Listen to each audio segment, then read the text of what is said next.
everyone, and welcome back to the Village People. We're going to cover the Moonstone Dragonborn as per the results of the last poll. So, without any further ado, let's take a look at the history and culture, as well as what makes Moonstone Dragonborn unique. Moonstone Dragonborn, similar to other Dragonborn clans, are self-sufficient clans, but they're a little bit more of a secluded hermitage than almost anything else.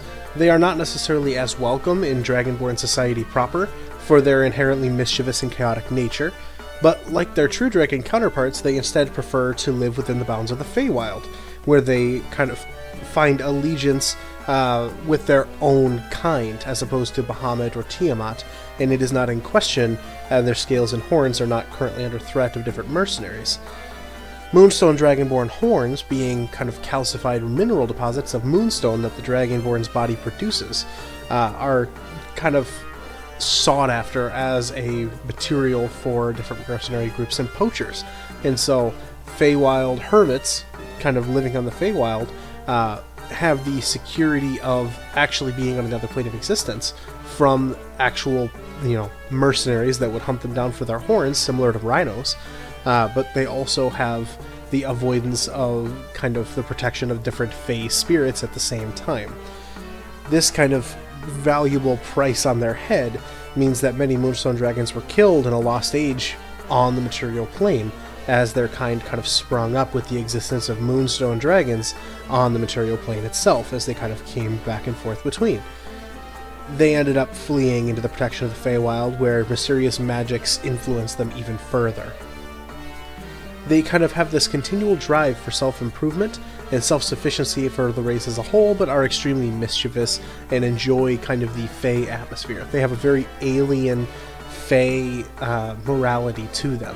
And so running into a tribe of Moonstone Dragonborn is similar to running into a group of Fey that, Fey proper, Fey spirits that may kind of mess with you just a little bit.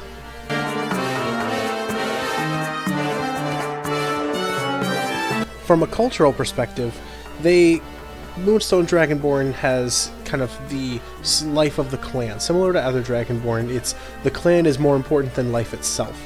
And this is almost even more true for Moonstone Dragonborn than most other Dragonborn clans, seeing as their hermetic clans are closely guarded secret.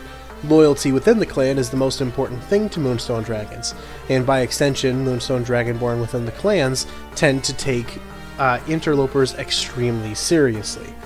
Each Moonstone Dragon holds station based on their skills within the clan, and are encouraged to be self-sufficient, but required to be loyal. They have harsh penalties for disloyalty or uncertainty of their security. Should any clan secrets be shared out of turn by any member of the clan member receives the ultimate punishment that the clan can issue. Either, a public shame and exemplification before an extremely public execution. They are made an example of before being killed outright. As you can imagine, interlopers that stumble into a Moonstone Dragon camp then are likewise made an example of and killed. The continual drive for self-improvement reflects the self-sufficiency of the Moonstone Dragonborn as a whole. Dragonborn value skill and excellence in all endeavors in kind of the broad sense of things. All Dragonborn tend to, and they all pretty much hate to fail, and they push themselves to the extremes before they give up on something. The Dragonborn hold different mastery of a particular skill as a lifetime goal, similar to other Dragonborn, and members of other races who share the same commitment find it easy to respect them for their diligent work effort. This is true as well of Moonstone Dragonborn, should they be willing to accept an interloper into their clan's hierarchy, or allow an interloper to actually survive their meeting. They are wary of other Dragonborn, but more so other races. They prefer to remain secreted away in hidden glades and care for careful few, they care for the area around them, and end up kind of being wary, only trusting a handful of trusted Fey spirits.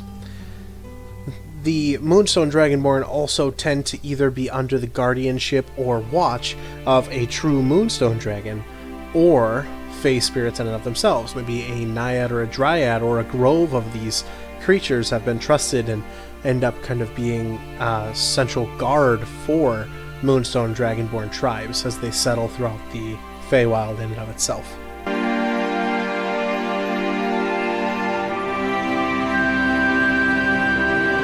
So what makes a Moonstone Dragonborn unique? As a Moonstone Dragonborn, you benefit from the following. As a result of their isolation within the Feywild, they have benefited from a relatively peaceful existence of harvest rather than hunt, preferring more agricultural endeavors and even less agriculture versus harvest, and kind of leaning with the natural side of the Feywild. As a result, their new lifestyle had kind of allowed their physical prowess to wane in favor of personality and persuasiveness, as sometimes even picking a fruit within the Feywild can cause an offense to the tree that bears it. Offense in the Feywild is a very serious thing, and as much of the plane relies on strength of personality over brawn, having a developed personality or sense of personal force is extremely important to their lifestyle. This is reflected in the ability score increases that they've gained, as an increase to their constitution score by 1 simply by merit of being a Dragonborn and having thick, stocky scales available to them, as compared to other failing creatures. And their charisma score increases by 2 to reflect the personality advancements that they have made while living on the plane. You do also have something called Feywild Resistance. As a Moonstone Dragonborn, you have a draconic nature that benefits from actually no damage resistances. You instead opt for resilience against charms against the denizens of the Feywild around you. Similar to the force of different charms or illusion magics, you tend to have advantage on saving throws against being charmed by another creature. Finally, there's also the breath weapon. When you take the attack action, similar to all of the other breath weapons, you can replace one of your attacks with an exhalation of magical energy. Each creature in the area must make a saving throw. DC is equal to 8 plus your constitution modifier plus your proficiency bonus. Simple stuff there. On a failed save, the creature takes 1d10 damage of the type associated with your breath weapon choice. On a successful save, it takes half, and the damage increases as you level up. Here's where we have kind of a weird tie-in for actual Moonstone Dragonborn. You can use your breath weapon a number of times, but ultimately what you end up having is the choice between a mist that is a cone or a damaging beam of moonlight. A damaging beam of moonlight, similar to other Dragonborn breath weapons, deals damage, and it's radiant damage, but if you should choose to do so, whenever you level up, you can pick a different breath weapon.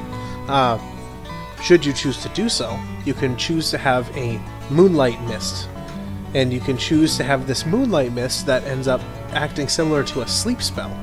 Now, as you level up, you can kind of catch whatever creature is within a cone and end up kind of blasting them with this mist to try to put them to sleep. This is used within Moonstone Dragonborn clans to kind of dissuade any threats that might stumble into their village. They kind of have a number of different warriors or sentries or individuals that should some sort of a failing or a wayward adventurer stumble their way through a Moonstone Dragonborn camp, they can very quickly be surrounded and blasted with this mist to be rendered unconscious and then tied up and made an example of. They kind of subdue the threat very, very quickly. The final trait of the Moonstone Dragonborn is specifically starting at player level 5. As an action, you can channel the draconic energy of your being to protect yourself, and you can immediately cast the Moonbeam spell requiring no material components. This kind of is treated as an innate spellcasting feature, but it is only unlocked once you have earned enough power and developed enough as an individual, so you have to be level 5 at the very least before you can actually take part with this kind of spell.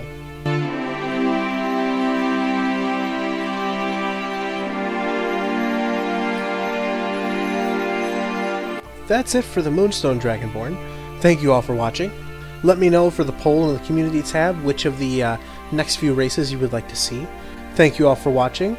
Be good to one another, and I will see you all in the next video. Bye!